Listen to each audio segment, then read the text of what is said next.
લખ 84 માં બહુ દિન ભટકો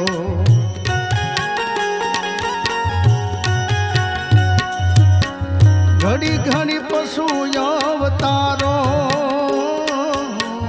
લખ 84 માં બહુ દિન ભટકો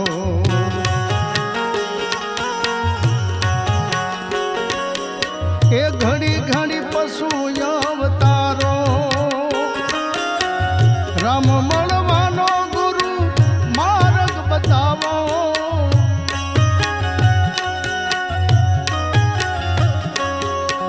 રામ